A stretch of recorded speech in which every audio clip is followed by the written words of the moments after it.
Good morning and welcome to Indiana Insiders, your next mayor special. Joining me this morning to discuss the future of Indianapolis, Democrat Joe Hogsett and Republican Chuck Brewer. First of all, I want to commend both of you. It's certainly easy to be sitting in the cheap seats and just criticize. You two have decided to step forward and try to make this city better, and for that, I want to commend both of you for this. Now, Joe Hogsett, a former U.S. Attorney and Secretary of State, Chuck Brewer, a Iraqi war veteran and former Fortune 500 businessman, both have elected to try to make things better in this city. And again, as I said, we commend both of you. I also want to welcome WTHR City Beat reporter Mary Mills. Mary, thanks for getting up this morning on this Sunday morning. Let's start with the biggest issue facing you two in this campaign. And I want to start with the crime issue. We currently stand at over 100 homicides for the year. Drug use, especially heroin, on the rise. You both want to put more police on the streets, but as we all know with education, sometimes more money isn't always the answer. What do you want to do to address the problem besides an increase in spending? Let's start with Chuck Brewer. Well, I've proposed 150 new police officers, but you know, this isn't just about more officers. This is about putting them in the right places, making sure that we've got our priorities in line with what the community is calling for. At the end of the day, we're talking about heroin task force. We're talking about drug interdiction officers, doubling the number of officers that we have on the streets, and making sure that young people know that they have opportunities, not just from an employment standpoint, but also from an after-school standpoint, to help them make the right choices. Joe Hogsett. Well, I think, Kevin, at the end of the day, adding more police officers is very, very important. 150. Chuck and I are in agreement that that's necessary, again, to return to a more community-based, neighborhood-oriented policing system. But beyond that, I think that investment at the earliest stages in pre-K and in K through 12 education, the summer jobs program that I've proposed for 13, 14, 15-year-old at-risk youth, those are investments that hopefully will keep our young people out of the criminal justice system altogether. All right, Mary? Well, this next question deals with something we've covered a lot, a criminal justice center. The mayor proposed one and failed to get it through. Both of you had said the need is there, you plan to pursue one, but what exactly are we looking at, a scaled back version, and most importantly, how will you win bipartisan support? We'll start with you, Joe. Well, it's a good question. Mary, I think that a new jail is, having been the former federal prosecutor, I know a new jail is critically important. I think that it does need to be re-examined. Although I don't want to throw the baby out with the bathwater, I think that the good work that Mayor Ballard's administration has done needs to be taken into consideration. And those facts that have been gathered need to be included. But at the end of the day, I think a scaled down version, it has to be a good deal for the taxpayers, and that's what I would insist on. Chuck? Well, Mary, people ask me why I'm so frustrated with the existing state of politics, and it's because we had this deal that was already put together over the course of a year, bipartisan efforts, and then it was killed on the 1-yard line purely due to politics. I mean, this is exactly the kinds of things that we need to keep out of city government. Our jails are overcrowded. We need a new justice center. I will make sure that we pursue this, but we have to keep politics out of local city government, and we've got to make sure that these deals are not corrupt. Chuck, let's start with you on this next question. The city of Indianapolis has been put in a kind of a precarious situation when it comes to the state stance on the Religious Freedom Restoration Act. How do you see this issue as far as it pertains to the city of Indianapolis? Well, as a small business owner and as somebody that is got their livelihood in jeopardy because of a position from the state that might keep people from visiting us here in Indiana, I'm very sensitive to this. I came out against it along with Mayor Ballard pretty strongly. I know that the state legislature is going to have some issues to deal with in the next session. I would encourage them to look at Indianapolis's Civil Rights Code as a template for what they can do to keep their transparency and make sure the civil rights are respected. Joe Hogsett. Well, this is another issue that Chuck and I are in agreement on. I think that the RFRA issues last year profoundly and significantly affect the economy of the city of Indianapolis, and that's why I opposed it as well. I was glad that Mayor Ballard spoke out against it. And I do think the next mayor of Indianapolis, whether it's Chuck or whether it's me, need to be a very real presence in the General Assembly and explain to the members of the General Assembly how the protections that are afforded those of us here in Marion County need to be extended to all Hoosiers. One thing that people get really worked up about is potholes. And Mayor Ballard was able to invest $425 million in streets, sidewalks, bridges, and other infrastructure needs after selling the water company, yet the backlog is huge. Where would you find the money to tackle the problem? Joe? Well, that's a good question, Mary.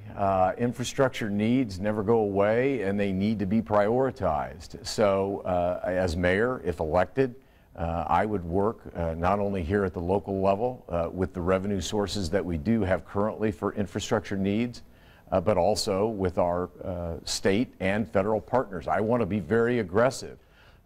I'm glad to see that the governor has started to prioritize infrastructure spending. Hopefully we can use some of that at the local level and again be aggressive in obtaining federal grants as well. One of the marquee accomplishments of Mayor Ballard is his ability to have found a bunch of money to be able to contribute to infrastructure. We need to continue that just on an annual basis to maintain the infrastructure we have. It's about $100 million out of a $1 billion budget. So it's quite a big task. We will continue to pursue federal grants, federal matching grants, and that will go a long way, but we're also going to need to manage our priorities. And then as a donor city to the state from a tax revenue standpoint, Indianapolis deserves some help from the legislature and from the governor, and I'm not afraid to fight for it. Thanks to both of you. It's only the first segment. We'll be back with more questions for the candidates on this Inside Indiana special coming.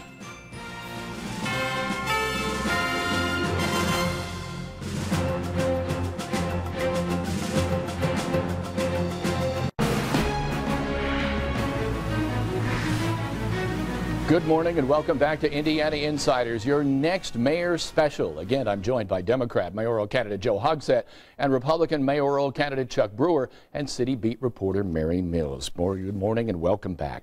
Education is always a key issue, you guys, and there seems like there has been a rift developing as of late between public and private.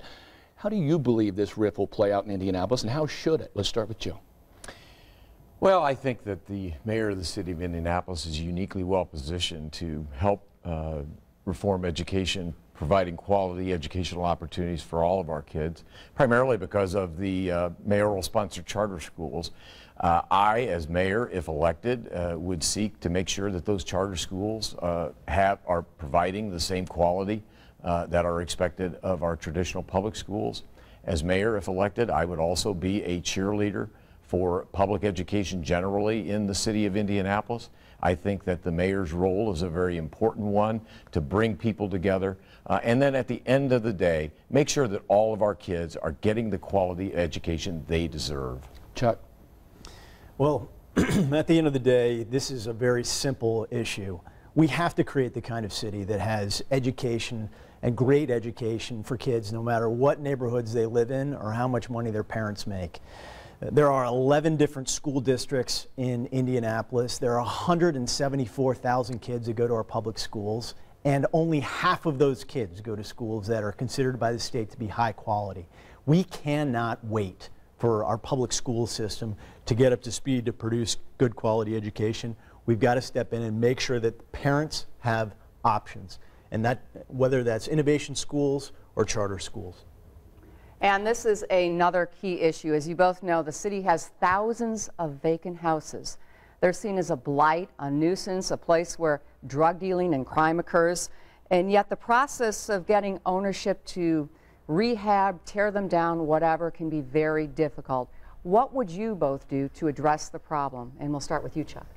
Well, the problem that we face with abandoned homes is that there's so much red tape for the city to be able to take possession of these burned out hulks or homes that have just been dilapidated for years and years and years. And it makes it difficult to turn around a neighborhood when you're faced with those kind of legislative requirements on homes. We have to put in place something that Baltimore has modeled, and it's called receivership. Department of Code Enforcement, Health and Human Services identifies a home as unsafe. The city can take possession of it and then put it into a process where we can put young families or investors to make those abandoned homes assets to turn around a neighborhood. But we've got to start doing this quickly. And Joe, what would you do? Well, I echo Chuck's sentiments in this regard. I mean, I think that abandoned homes, as I have made a hallmark of my campaign, is clearly part of the restoration of neighborhoods that are necessary for the city of Indianapolis. I would use every means available, city, state means, to obtain these homes as quickly as possible. I would reach out to neighborhood groups and talk with them in determining which homes can be rehabilitated, which can be restored, which are so dilapidated that they need to be torn down. And in that way, rebuild our neighborhoods block by block with full and complete neighborhood involvement. That's very critical. All right, we'll be back with more questions on this special Indiana Insiders with these mayoral candidates after this.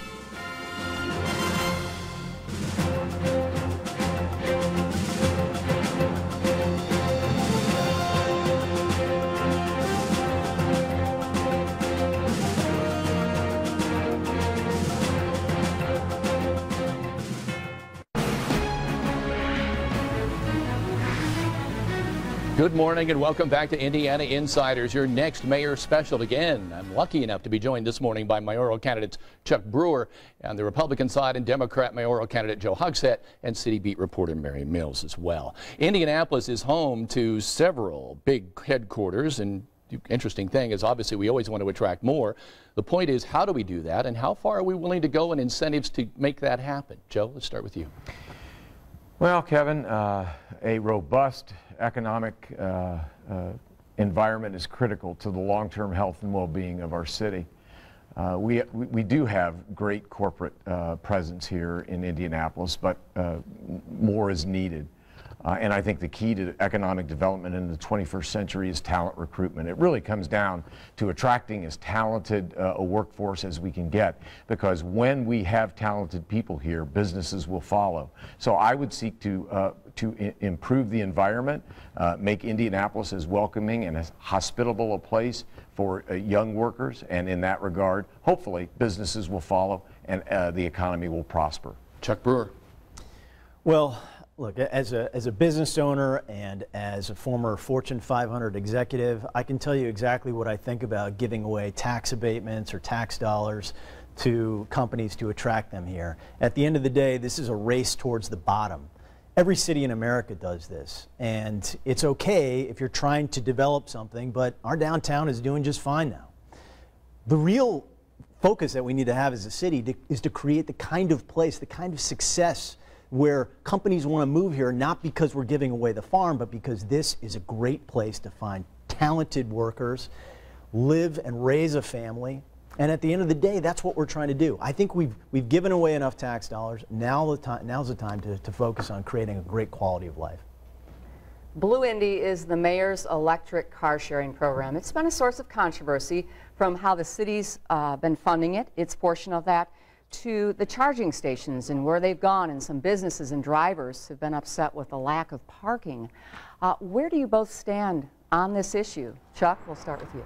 Yeah, well, again, as a small business owner, I would be upset if somebody took the parking spaces in front of my business. You know, programs like this need to be rolled out well with a good communication plan. But look, this is a multi-billion-dollar foreign company that has decided to invest in 3 cities, Paris, Tokyo, and Indianapolis. And I think that helps put us on the map as far as other big, large multinational companies are looking to invest. At the end of the day, this is going to be a great story. Hopefully, people will take well to Blue Indy and give it a try. I think this is going to be good for Indianapolis, and I think we need to give it a shot. Joe, what's your position? Well, this is a commitment that has been made by the city administration, and it's one that, as mayor, if elected, that I certainly would honor. One of the hallmarks of Indianapolis has been a series of mayors who, when elected, have not sought to defund or roll back or to significantly change the the accomplishments of the previous mayor. And that's the kind of mayor I want to be. I want to take what is good about Indianapolis and improve upon it. Blue Indy and the greening technology that Mayor Ballard has promoted, I think are all good things. I do think that in these kinds of arrangements there needs to be complete transparency. The stakeholders need to be brought in. The business owners and retail outlets need to be included in these conversations, and in so doing, I hope that this will be a success story for our city. All right, we'll be back with the final questions for our candidates this morning, right after this.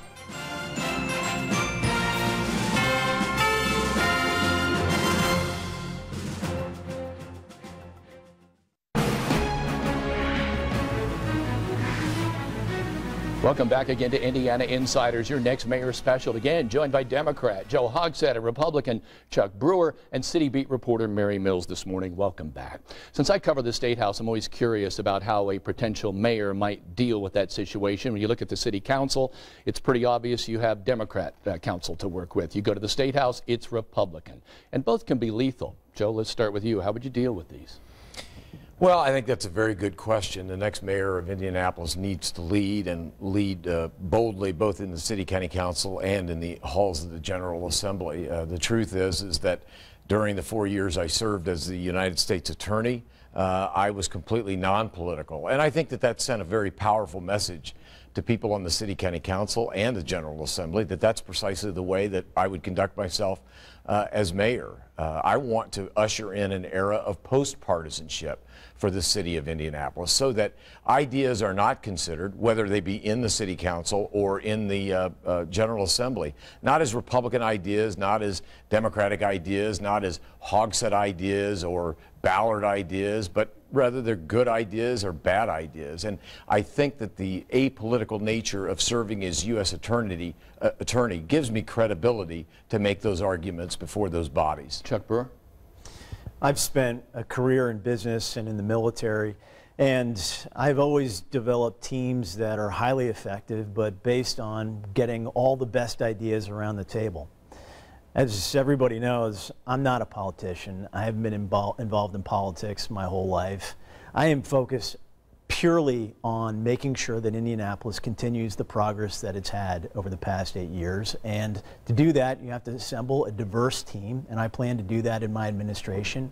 And I'm friends with a number of different city councilors, regardless of their political party, and it's easy to do that as a non-politician.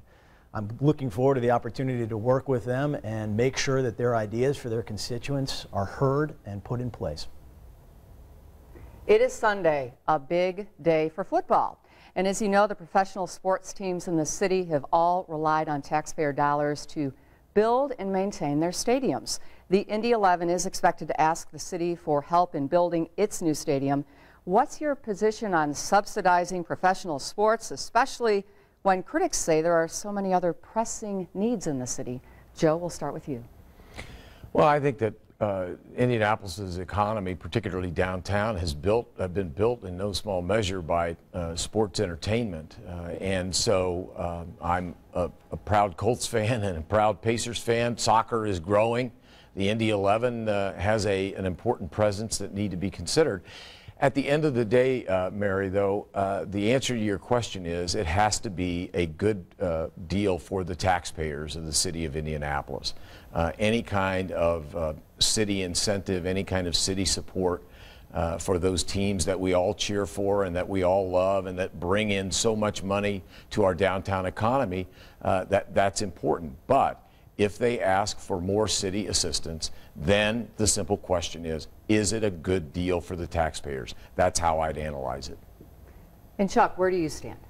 Well, I have to be honest. I'm a big soccer fan. I grew up playing soccer. I've gone to a number of different Indy 11 games. I take my son, who's 9, who plays soccer as well, and I've never been to a game there that has not been sold out. I think that over time you're going to continue to see the economic model that Indy 11 is developing there is becoming very successful. And I'll be honest, as a business owner, this is a purely business decision. How can Indy 11 create a really good return on any invested dollars from the state legislature? If they can put together a good model, I don't think the taxpayers will have a problem with it. But they've become very wary of using tax dollars for, multi-billionaires that want investments in their sports arenas. This is going to be a good story for Indianapolis, but we're going to have to make sure that those deals are on the up and up. We have a little time left now to give each of you a chance to share a final thought. Joe, we want to start with you today. Okay. Well, thank you. First, let me just thank WTHR for bringing us together this morning for another debate. I think it's also important that I acknowledge and recognize and thank my opponent, Chuck Brewer. Chuck is a good man. I've gotten a chance to know him over the course of this campaign. And I would like to obviously end today by asking the viewers here, thanking you for tuning in and listening to what Chuck and I have had to say. I'd like to ask you for your vote on November the 3rd. But ultimately, whether you choose to vote for me or whether you choose to vote for Chuck, I think the city of Indianapolis will be well served. And I would simply ask you to exercise that very important right on Tuesday, November 3rd, to come out and vote and decide the future of Indianapolis. Chuck, your final thoughts. Well, thank you. Yes, you know, Indianapolis has a big decision to make on November 3rd. I want to thank my opponent for such kind words. You know, I've enjoyed this campaign and getting out to hear all the issues that voters have. But at the end of the day, there's a very clear contrast between these two candidates. One has been involved in politics and public service for a long time. I am a non-politician, a business owner, and a Marine who served 23 years with 2 combat tours in Iraq. I know something about protecting people. I know how to balance budgets, manage expenses, and create jobs. I do it on a daily basis. I'm looking forward to keeping politics out of our city government, focusing on strong neighborhoods and safe schools to make sure our kids get the best education possible. I'm going to do it without making sure politics doesn't get in the mix. Thanks a lot. Thanks to both of you this morning, Chuck Brewer and Joe Hogsett. Mary Mills, thanks for you. Thanks to you for being here this morning as well. And thanks to you for tuning in for this special edition of Indiana Insiders, your next mayor. Meet the Press with Chuck Todd is next.